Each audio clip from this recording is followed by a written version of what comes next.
Hi dears, welcome to Pratima Gowda lifestyle. Dears, ಹೇಗಿದ್ದೀರಾ ನೀವೆಲ್ಲರೂ ಚೆನ್ನಾಗಿರ್ತೀರಾ ಅಂತ ನನ್ನ ಭಾವನೆ. ನೀವೆಲ್ಲರೂ ಚೆನ್ನಾಗಿರ್ತೀರಾ ಅಂತ ನಾನು ತಿಳ್ಕೊಳ್ತೀನಿ.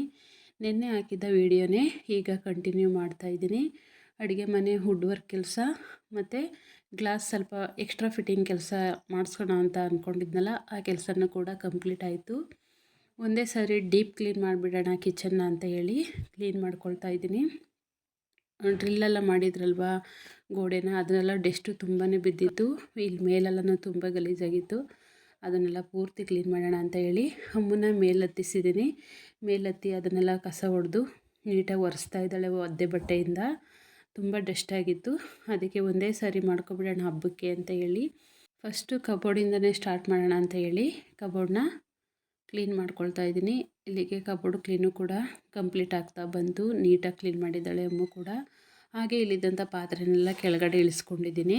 ನೋಡಿ ಎಷ್ಟು ಪಾತ್ರೆ, ಇದೆಲ್ಲನೂ ಕೂಡ ಕ್ಲೀನ್ ಮಾಡಬೇಕು, ತುಂಬ ಸಮಯ ಹಿಡಿಯುತ್ತೆ. ನೆಕ್ಸ್ಟ್ ನಾನು ಈ ಪಾತ್ರೆನೆಲ್ಲ ಕ್ಲೀನ್ ಮಾಡಲಿಕ್ಕೆ ಅಂತ ಹೊರಗಡೆ ತಗೊಂಡು ಹಾಕ್ತಿದ್ದೆ.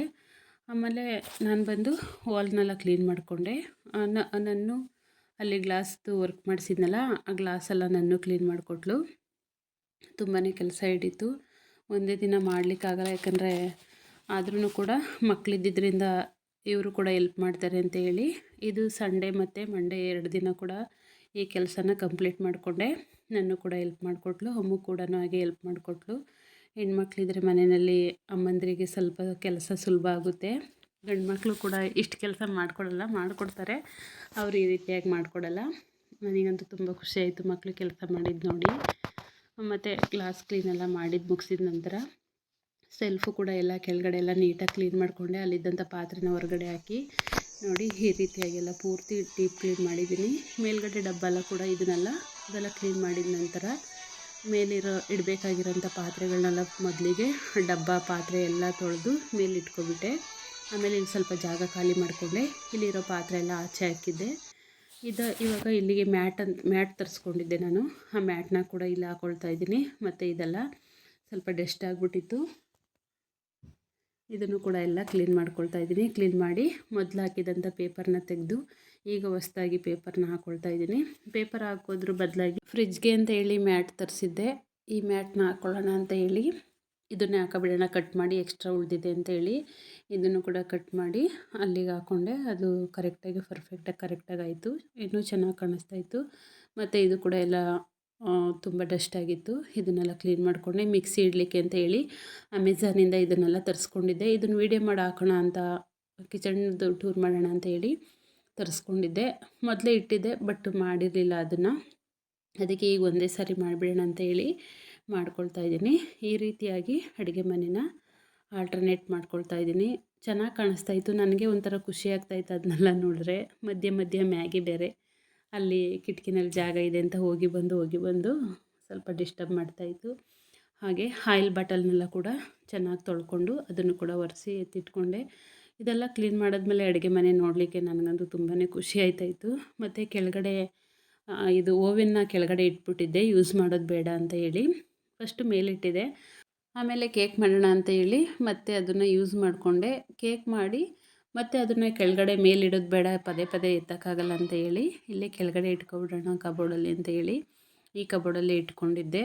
ಅದು ಕೂಡ ತುಂಬ ಡಸ್ಟ್ ಆಗಿರಲಿಲ್ಲ, ಸ್ವಲ್ಪ ಡಸ್ಟ್ ಆಗಿತ್ತು. ಯಾಕಂದರೆ ಆವಾಗ ಅಲ್ಲಲ್ಲೇ ಕ್ಲೀನ್ ಮಾಡಿಕೊಡ್ತಾ ಇರ್ತೀನಲ್ಲ, ಜಾಸ್ತಿ ಡಸ್ಟ್ ಹೋಗಿರಲಿಲ್ಲ ಕಬೋರ್ಡ್ ಒಳಗಡೆ ಎಲ್ಲ. ಮೇಲ್ಗಡೆ ಮಾತ್ರ ಕ್ಲೀನ್ ಮಾಡೋಕ್ಕಾಗಿಲ್ಲ, ಅದು 6 ತಿಂಗ್ಳಿಗೆ ಒಂದು ಸಾರಿ ಮಾಡ್ಕೊಳ್ತೀನಿ. ವರ್ಷದಲ್ಲಿ 2 ಸಾರಿ ಮಾಡ್ತೀನಿ ಕ್ಲೀನಿಂಗು. ಅಲ್ಲೂ ಕೂಡ ಜಾಸ್ತಿ ಏನೂ ಡಸ್ಟ್ ಆಗೋಲ್ಲ, ಯಾಕಂದರೆ ಮೊನ್ನೆ ಕೆಲಸ ಮಾಡಿದ್ರಲ್ವ, ಅದಕ್ಕೋಸ್ಕರ ಮಾತ್ರನೇ ಈ ರೀತಿಯಾಗಿ ಕೆಲಸ ಸ್ವಲ್ಪ ಜಾಸ್ತಿ ಆಯಿತು. ದುಂಬೆಲ್ಲ ಜಾಸ್ತಿ ಇತ್ತು, ಈ ಧೂಳೆಲ್ಲ ಜಾಸ್ತಿ ಆಗಿದ್ದರಿಂದ ಸ್ವಲ್ಪ ಕೆಲಸ ಜಾಸ್ತಿ ಆಯಿತು ಅಷ್ಟೇ. ಇಲ್ಲಾಂದರೆ ನಾನು ಅಲ್ಲಲ್ಲೇ ಕ್ಲೀನ್ ಮಾಡ್ಕೊಬಿಡ್ತೀನಿ. ಮತ್ತು ಈ ಕಡಾಯಿ ಪಾತ್ರೆಗಳನ್ನೆಲ್ಲ ತರಿಸಿದ್ನಲ್ಲ, ಇದಕ್ಕೂ ಕೂಡ ಒಂದು ರ್ಯಾಕ್ ತರಿಸಿದ್ದೆ. ಇದನ್ನೆಲ್ಲ ರ್ಯಾಕಲ್ಲಿ ಇಟ್ಕೊಬಿಡೋಣ ಅಂತ ಹೇಳಿ ನೋಡಿ ಈ ರೀತಿಯಾಗಿ ಇದನ್ನು ಕೂಡ ಆಲ್ಟರ್ನೇಟ್ ಮಾಡ್ಕೊಳ್ತಾ ಇದ್ದೀನಿ. ಈ ಕಬ್ಬಿಣದ ಪಾತ್ರೆನ ಉಪಯೋಗ ಮಾಡಬೇಕಾದ್ರೆ ಸ್ವಲ್ಪ ಕೆಲಸ ಜಾಸ್ತಿ ಹಿಡಿಯುತ್ತೆ.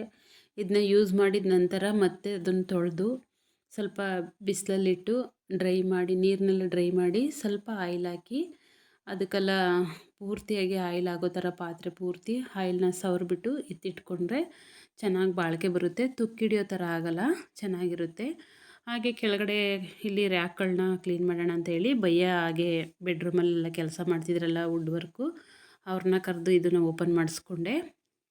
ಕೆಳಗಡೆ ಎಲ್ಲ ಎಷ್ಟು ಗಲೀಜಾಗಿತ್ತು ಅಂದರೆ, ನಾನು ಮೇಲ್ಗಡೆ ಸೆಲ್ಫು ತೊಳಿತೀನಲ್ವ, ಆ ನೀರೆಲ್ಲ ಸ್ವಲ್ಪ ಇಲ್ಲಿ ಗ್ಯಾಪ್ ಇರೋದ್ರಿಂದ ಸ್ವಲ್ಪ ನೀರೆಲ್ಲ ಹೋಗಿ ಗಲೀಜಾಗಿತ್ತು. ಆ ಗ್ಯಾಪನ್ನೆಲ್ಲ ಕವರ್ ಮಾಡ್ಕೊಂಡಿದ್ದೆ, ನೀರು ಕಂಟ್ರೋಲ್ ಆಗಿದೆ. ಇವಾಗಲೂ ಅದನ್ನು ಕ್ಲೀನ್ ಮಾಡೋಣ ಅಂತ ಹೇಳಿ ಕ್ಲೀನ್ ಮಾಡ್ಕೊಳ್ತಾ ಇದ್ದೀನಿ. ನೋಡಿ ಎಷ್ಟು ಗಲೀಜಿದೆ ಅಂದರೆ, ನೋಡಿ ಹತ್ರದಿಂದನೇ ತೋರಿಸೋಣ ಅಂದ್ಬಿಟ್ಟು ತೋರಿಸ್ತಾ ಇದ್ದೀನಿ. ಒಟ್ಟಿಗೆ ಇದನ್ನು ಕಂಪ್ಲೀಟ್ ಮಾಡ್ಕೊಬಿಡೋಣ, ಇದು ಕೆಲಸ ಮುಗಿದ್ಬಿಡುತ್ತೆ ಅಂತೇಳಿ ಎಲ್ಲ ಕೆಲಸ ಮಾಡ್ಕೊಳ್ತಾ ಇದ್ದೀನಿ. ನಾನು ಏನೇ ಕೆಲಸ ಮಾಡಿದ್ರೂ ಮ್ಯಾಗಿ ನೋಡಿ ನಾನು ಎಲ್ಲಿ ಹೋಗ್ತೀನಿ ಅಲ್ಲೇ ಬರ್ತಾಳೆ. ಏನು ಮಾಡ್ತಾಯಿದ್ರು ಡಿಸ್ಟರ್ಬ್ ಮಾಡಲಿಕ್ಕೇ ಬರ್ತಾಳೆ. ಅವಳ ಜೊತೆ ಆಟ ಆಡ್ಕೊಂಡು ಮಾಡೋದು ಒಂಥರ ಫನ್ನಿಯಾಗಿತ್ತು ನನಗೂ ಕೂಡ. ಎಷ್ಟು ಕ್ಯೂಟಾಗಲ್ಲ ನೋಡಿ. ಕೆಲಸ ಮಾಡ್ತಾಯಿದ್ರೆ ಅವಳ ಜೊತೆ ಆಟ ಆಡಲಿಕ್ಕೆ ಸ್ಟಾರ್ಟ್ ಮಾಡಿದ್ರೆ ನನಗೆ ಟೈಮ್ ಹೋಗ್ಬಿಡುತ್ತೆ. ಮತ್ತು ಅವಳನ್ನ ಕರ್ಕೊಂಡೆ ಪೊರ್ಕೆನಲ್ಲಿ ಗುಡಿಸಿದ ನಂತರ ಈ ರೀತಿಯಾಗಿ ಪೇಂಟ್ದು ಬ್ರಷ್ ಇದ್ದರೆ ಇದರಲ್ಲಿ ಈ ರ್ಯಾಕ್ ಮೇಲೆ ಧೂಳೆಲ್ಲ ಇರುತ್ತಲ್ವ, ಅದನ್ನು ಈ ಬ್ರಷ್ಷಿಂದ ಕ್ಲೀನ್ ಮಾಡಿಕೊಂಡ್ರೆ ನೀಟಾಗಿ ಬರುತ್ತೆ ಅದು. ಬೇಕಂದರೆ ನೀವು ಕೂಡ ಒಂದು ಸಾರಿ ಟ್ರೈ ಮಾಡಿ. ಇದನ್ನು ಟಿಪ್ಸಾಗೂ ಕೂಡ ನೀವು ತಿಳ್ಕೊಬೋದು, ಚೆನ್ನಾಗಿರುತ್ತೆ. ಅದ್ರ ಒಳಗಡೆ ಎಲ್ಲ ಸಿಗಾಕೊಂಡಿರ್ತದಲ್ವ ಚಿಕ್ಕದು, ಅದೆಲ್ಲ ಬಂದುಬಿಡುತ್ತೆ ನೀಟಾಗಿ ಈ ರೀತಿ ಬ್ರಷಲ್ಲಿ ಕ್ಲೀನ್ ಮಾಡೋದ್ರಿಂದ. ನಾನು ಅದಕ್ಕೋಸ್ಕರ ಬ್ರಷಲ್ಲೇ ಕ್ಲೀನ್ ಮಾಡಿಕೊಂಡೆ. ತುಂಬ ಚೆನ್ನಾಗಿ ಬಂತು, ಡಸ್ಟೆಲ್ಲ ಸ್ವಲ್ಪ ಕೂಡ ಡಸ್ಟ್ ಉಳಿದಿರಲಿಲ್ಲ, ನೀಟಾಗಿ ಬಂದುಬಿಡ್ತು. ಇದನ್ನೆಲ್ಲ ತೆಗೆದ ನಂತರ ಸ್ವಲ್ಪ ಅಲ್ಲೆಲ್ಲ ಮಾರ್ಕ್ ಆಗಿತ್ತಲ್ವ, ಅದು ನೀರು ಬಿದ್ದು ಮತ್ತು ಸ್ವಲ್ಪ ಗಮ್ ಹಾಕ್ಬೇಕಾದ್ರೆ ಇವರು ಅಲ್ಲೆಲ್ಲ ಸ್ವಲ್ಪ ಹಾಕಿದ್ರು ಭಯ್ಯ, ಅದೆಲ್ಲ ಚೆಲ್ಲಿತ್ತು.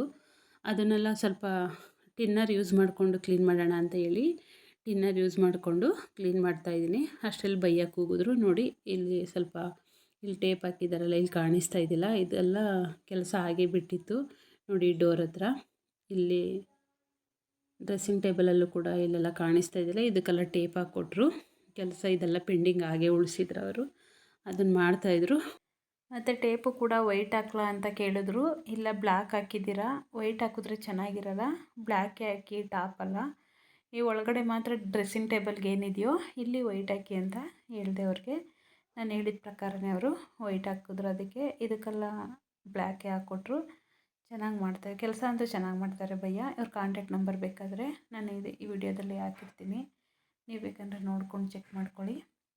ಹಾಗೆ ಅಡುಗೆ ಕೂಡ ಸಾಂಬಾರು, ಅವರೆಕಾಳು ಸಾಂಬಾರು ಮಾಡಿದ್ದೆ ಊಟಕ್ಕೆ ಅಂತ ಹೇಳಿ, ಸಮಯ ಕೂಡ ಆಗ್ತಾ ಬಂತಲ್ಲ, ಆ ರೆಸಿಪಿನ ನಾನು ವಿಡಿಯೋ ಮಾಡ್ಕೊಂಡಿಲ್ಲ. ನೆಕ್ಸ್ಟ್ ಯಾವಾಗಾದರೂ ಮಾಡೋಣ ಅಂತ ಹೇಳಿ, ಅದು ಒಣಗಿದ ಅವರೆಕಾಳು ಸಾಂಬಾರು ಸಡನ್ಲಿ ಬೇಗ ಮಾಡ್ಕೊಬಿಟ್ಟೆ, ಅವ್ರಿಗೆ ಊಟ ಕೊಡೋಣ ಟೈಮ್ ಆಗುತ್ತೆ ಅಂತ ಹೇಳಿ. ಹಾಗೆ ಈ ರ್ಯಾಕ್ನೆಲ್ಲ ಕೂಡ ಬ್ರಷ್ನಲ್ಲೇ ಪೂರ್ತಿಯಾಗಿ ಕಂಪ್ಲೀಟಾಗಿ ಕ್ಲೀನ್ ಮಾಡಿಕೊಂಡೆ. ಮತ್ತು ಟಿನ್ನರ್ ತಗೊಂಡು ಅಲ್ಲೆಲ್ಲ ಜಾಸ್ತಿ ಎಲ್ಲೆಲ್ಲಿ ಕಲೆ ಇತ್ತಲ್ಲೆಲ್ಲ ಸ್ವಲ್ಪ ಹಾಕಿ ನೆನೆಯಲಿಕ್ಕೆ ಅಂತ ಬಿಟ್ಟಿದ್ದೆ. ಒಂದು 5 ನಿಮಿಷ ಬಿಟ್ಟು ಅದನ್ನೆಲ್ಲ ಕ್ಲೀನ್ ಮಾಡ್ಕೊಳ್ತಾ ಇದ್ದೀನಿ. ಹತ್ತಿ ತಗೊಂಡು ಸ್ವಲ್ಪ ಒರೆಸ್ಕೊಳ್ತಾ ಇದ್ದೀನಿ ಹತ್ತಿನಲ್ಲೇ, ಇದು ಗಲೀಜಾಗಿಬಿಡುತ್ತೆ ಅಂತ ಹೇಳಿ. ರಫ್ ಆಗಿರೋದನ್ನ ಯೂಸ್ ಮಾಡಿದ್ರೆ ಇಲ್ಲೆಲ್ಲ ಮಾರ್ಕ್ಸ್ ಬಂದುಬಿಡುತ್ತೆ, ಇದ್ರ ಮೇಲೆ ಗೆರೆ ಬಂದುಬಿಡುತ್ತೆ. ಅದಕ್ಕೋಸ್ಕರ ಹತ್ತಿ ತಗೊಂಡೆ, ಸ್ಮೂತಾಗಿ ಕ್ಲೀನ್ ಮಾಡಿಕೊಂಡೆ, ನೀಟಾಗಿ ಕ್ಲೀನ್ ಆಯಿತು. ಮತ್ತು ನೈಟ್ ಊಟಕ್ಕೆ ಅಂತ ಹೇಳಿ ಚಿಕನ್ ತಂದಿದ್ದರು. ಆ ಚಿಕನಲ್ಲಿ ಸ್ವಲ್ಪ ಕಬಾಬ್ ಮಾಡಿ ಸ್ವಲ್ಪ ಬಿರಿಯಾನಿ ಮಾಡೋಣ ಅಂತ ಎತ್ತಿಟ್ಟಿದೆ. ಇಲ್ಲಿ ಮನೇಲಿ ಮಾಡಿದಂಥ ಕಬಾಬ್ ಪೌಡ್ರ್ ಖಾಲಿಯಾಗಿತ್ತು, ರೆಡಿಮೇಡ್ ಕಬಾಬ್ ಪೌಡ್ರನ್ನ ಯೂಸ್ ಮಾಡ್ಕೊಳ್ತಾ ಇದ್ದೀನಿ. 2 ಪ್ಯಾಕೆಟ್ ಕಬಾಬ್ ಪೌಡ್ರನ್ನ ಸೇರಿಸ್ಕೊಳ್ತಾ ಇದ್ದೀನಿ. 1/4 kg ಆಗುವಷ್ಟು ಚಿಕನ್ ತೊಗೊಂಡಿದ್ದೀನಿ. ಮತ್ತು ಸ್ವಲ್ಪ ಅರಿಶಿನ, ಒಂದು ಚಿಕ್ಕ ಟೀ ಸ್ಪೂನಲ್ಲಿ ಚಿಲ್ಲಿ ಪೌಡರು, ಮತ್ತು ಒಂದು ಅರ್ಧ ಸ್ಪೂನು ಇದು ಹಸಿಮೆಣ್ಸಿನ್ಕಾಯಿ ಪೇಸ್ಟು, ಮತ್ತು ಬಿಳಿ ಎಳ್ಳು, ಶುಂಠಿ ಬೆಳ್ಳುಳ್ಳಿ ಪೇಸ್ಟು 1 ಸ್ಪೂನು, ಒಂದು ಮೊಟ್ಟೆ ಹಾಕ್ಕೊಂಡು ಚೆನ್ನಾಗಿ ಮಿಕ್ಸ್ ಮಾಡ್ಕೋಬೇಕು. ಇದಕ್ಕೆ ಸ್ವಲ್ಪ ಒಂದು ಅರ್ಧ ಹೋಳು ನಿಂಬೆಹಣ್ಣು ಹಾಕ್ಕೊಂಡ್ರೆ, ನಿಂಬೆ ರಸ ಹಾಕ್ಕೊಂಡ್ರೆ ಚೆನ್ನಾಗಿರುತ್ತೆ. ಇದು ನಿಂಬೆ ರಸನೂ ಕೂಡ ಹಾಕ್ಕೊಂಡು ಚೆನ್ನಾಗಿ ಮಿಕ್ಸ್ ಮಾಡ್ಕೊಳ್ತಾ ಇದ್ದೀನಿ. ಇದು ಮಿಕ್ಸ್ ಮಾಡೋದಾಗಿರಲಿ, ಮತ್ತು ನಾವು ಚಿಕನ್ ಹಾಕಿ ಚೆನ್ನಾಗಿ ಕಲಿಸ್ಕೊಳ್ತೀವಲ್ಲ, ಈ 2 ವಿಧಾನ ಸ್ಟೆಪ್ಪು ನೀಟಾಗಿ ಬರಬೇಕು. ಇದು ನೀಟಾಗಿ ಬಂತು ಅಂದರೆ ಕಬಾಬು ಕೂಡ ಚೆನ್ನಾಗಿ ಬರುತ್ತೆ. ಎಲ್ಲ ಚಿಕನ್ಗೂ ಮಸಾಲೆ ಅಂಟೋ ಥರ ಚೆನ್ನಾಗಿ ಮಿಕ್ಸ್ ಮಾಡ್ಕೋಬೇಕಾಗುತ್ತೆ ನಾವು. ನೋಡಿ ಕಬಾಬ್ ಮಾಡೋದಾದರೆ ಒಂದು ಜಾಲರಿನಲ್ಲಿ ನೀರೆಲ್ಲ ಸೋಸಿಬಿಡಬೇಕು. ಒಂದು ಪಾತ್ರೆಗೆ ಹಾಕಿಟ್ರೆ ಆ ನೀರೆಲ್ಲ ಸೋದಿಸ್ಕೊಬಿಡುತ್ತೆ. ಆಮೇಲೆ ನಾವು ಅದನ್ನು ಕಬಾಬ್ ಕಲಿಸ್ಕೊಂಡ್ರೆ ನೀರು ಬಿಟ್ಕೊಳ್ಳಲ್ಲ, ಚೆನ್ನಾಗಿರುತ್ತೆ ಅಂತ ಹೇಳಿ ಅಷ್ಟೇ. ಇದನ್ನು ಕಲಸಿಟ್ಟಾಯಿತು. ಒಂದು 10 ನಿಮಿಷ ನೆನೆಯಲಿ ಅಂತ ಎತ್ತಿಡ್ತಾಯಿದ್ದೀನಿ. 10 ನಿಮಿಷ ಇಲ್ಲಾಂದರೆ ಸ್ವಲ್ಪ ಜಾಸ್ತಿ ನೆನೆಸ್ಕೊಂಡ್ರು ಕೂಡ ಕಬಾಬ್ ಚೆನ್ನಾಗಿ ಬರುತ್ತೆ.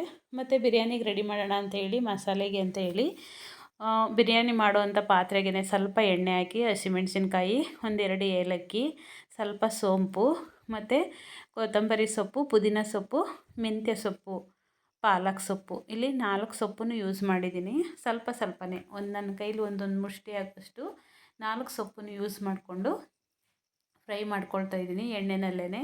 ಇದು ಸ್ವಲ್ಪ ಫ್ರೈ ಆಗಿದ ನಂತರ ಇದು ತಣ್ಣಗಾಗಲಿಕ್ಕೆ ಬಿಟ್ಟು ಮಿಕ್ಸಿ ಮಾಡ್ಕೋಬೇಕಾಗುತ್ತೆ. ಇದು ತಣ್ಣಗಾಗಲಿಕ್ಕೆ ಅಂತ ಬಿಟ್ಟಿದ್ದೀನಿ. ಅಷ್ಟರಲ್ಲಿ ಮತ್ತೆ ಅದೇ ಪಾತ್ರೆಗೆ, ಬಿರಿಯಾನಿ ಮಾಡುವಂಥ ಪಾತ್ರೆಗೆ ಸ್ವಲ್ಪ ಎಣ್ಣೆ, ಸ್ವಲ್ಪ ತುಪ್ಪನ ಸೇರಿಸ್ಕೊಳ್ತಾ ಇದ್ದೀನಿ.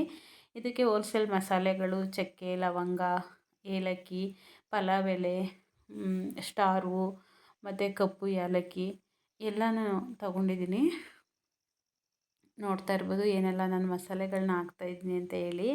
ಇಷ್ಟು ಮಸಾಲೆನ ಹಾಕಿ ಸ್ವಲ್ಪ ಎಣ್ಣೆಯಲ್ಲಿ ಫ್ರೈ ಮಾಡ್ಕೋಬೇಕು. ನಾವು ಫ್ರೈ ಮಾಡಬೇಕಾದ್ರೇ ಈ ಮಸಾಲೆಗಳನ್ನ ಹುರಿಬೇಕಾದ್ರೇ ಬಿರಿಯಾನಿ ಘಮ ಬಂದುಬಿಡುತ್ತೆ.